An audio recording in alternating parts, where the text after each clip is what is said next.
মীন রাশির মানুষ, আমি জানি আপনি অনেক কিছু অনুভব করেন কিন্তু বলতে পারেন না। আপনি সেই মানুষ যিনি রাতে একা শুয়ে ছাদের দিকে তাকিয়ে থাকেন, মনে মনে ভাবেন কেন এত ভারী লাগছে সবকিছু। বাইরে দেখলে মনে হয় সব ঠিক আছে, কিন্তু ভেতরে ভেতরে একটা অদ্ভুত চাপ, একটা অদ্ভুত ক্লান্তি, একটা অদ্ভুত একাকিত্ব। আজ আমি আপনাকে বলতে চাই, আপনি পাগল নন, আপনি দুর্বল নন।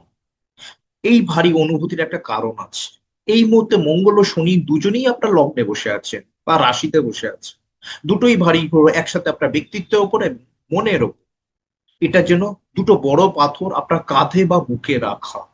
শরীর ক্লান্ত লাগছে, ঘুম ঠিক মতো হচ্ছে না, মন বলছে এগিয়ে যাও, কিন্তু পা যেন সরছে না। আমি আজ আপনাকে একটা কথাই বলতে এসেছি, ধৈর্য ধরুন। কারণ 11ই মে, এই তারিখটা আপনার জীবনে একটা নতুন ভোরের শুরু করবে।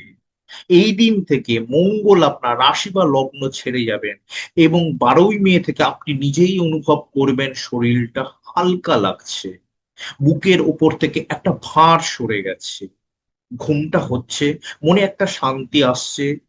এই অনুভূতিটার জন্য আপনি কিন্তু অনেকদিন অপেক্ষা করেছেন। কিন্তু এইটুকুই নয়, 14ই মে থেকে আপনার জীবন এমন একটা মুহূর্ত আসছে যেটা এই বছরের সবচেয়ে সুন্দর মুহূর্ত। বৃহস্পতি ও শুক্র একসাথে আপনার চতুর্থ ভাবে। চতুর্থ ভাব মানে আপনার ঘর, আপনার মা, আপনার হৃদয়। এই দুই শুভ গ্রহ যখন একসাথে আপনার ঘরে আসেন, ঘরে এমন একটা শান্তি নামে যেটা ভাষায় বলা যায় না।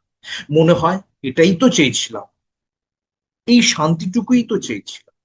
আর 29শে মে থেকে বুধ মিথুন রাশিতে প্রবেশ করবেন, এবং এই মুহূর্ত থেকে আপনার ঘর, আপনার মা এবং আপনার ভিতরের শান্তির ওপর ভগবানের একটা বিশেষ আলো পড়বে।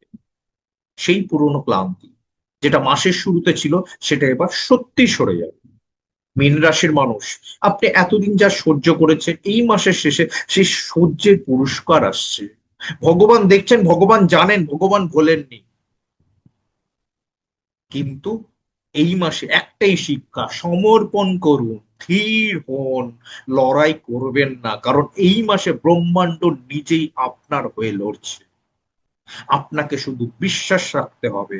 তাহলে মীন রাশির এই মে মাসে কোন তারিখে কি পদক্ষেপ নেবেন আর কিভাবে এই কঠিন প্রথম 10 দিন পার করবেন, এছাড়া বৃহস্পতি গুরুর মহাযোগকে কিভাবে জীবনে কাজে লাগাবেন, এবং শনি লগ্নে বা রাশিতে থাকলে কোন ভুলগুলো করলে সব সুযোগ হাতছাড়া হয়ে যাবে, সবকিছু বিস্তারিত বলছি এই ভিডিওতে, শেষ পর্যন্ত দেখুন। কারণ শেষে একটা বিশেষ কথা বলবো যেটা কঠিন সময় আপনার সবচেয়ে বড় শক্তি হয়ে উঠবে। চলুন শুরু করি।